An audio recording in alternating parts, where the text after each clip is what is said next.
Polisi mengamankan ratusan ayam kampung yang hendak diselundupkan ke Bali. Ratusan unggas ini diamankan lantaran tanpa dokumen lengkap dari Balai Karantina Daerah Asal.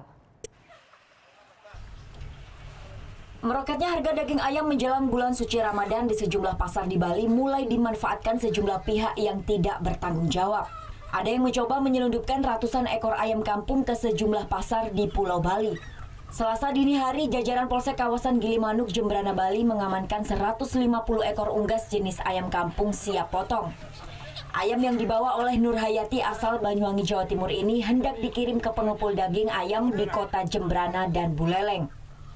Kapolsek Kawasan Laut Gilimanuk Kompol Nyoman Subawa menyebutkan bahwa masuknya unggas tanpa dokumen resmi dari Balai Karantina ini untuk memenuhi kebutuhan daging ayam di sejumlah pasar di Bali yang harganya mulai meroket. Dan untuk mengantisipasi maraknya penyelundupan unggas menjelang bulan suci Ramadan, polisi perketat penjagaan di sejumlah pelabuhan tikus Gilimanuk dan Kabupaten Jembrana. Melakukan pemeriksaan memperketat masuknya barang-barang ilegal dari Pulau Jawa ke Bali. Ratusan ekor ayam kampung ini pun akan diserahkan ke Balai Karantina Pelabuhan Gilimanuk untuk dimusnahkan. Masuknya ayam tanpa dokumen kesehatan ini melanggar Peraturan Gubernur Bali Nomor 44 Tahun 2005 tentang penutupan sementara masuknya unggas ke Bali. Putu Wijana melaporkan untuk NET. Oh, yang beneran. Iya, oke.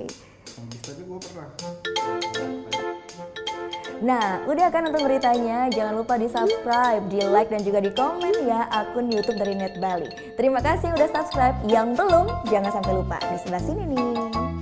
Subscribe.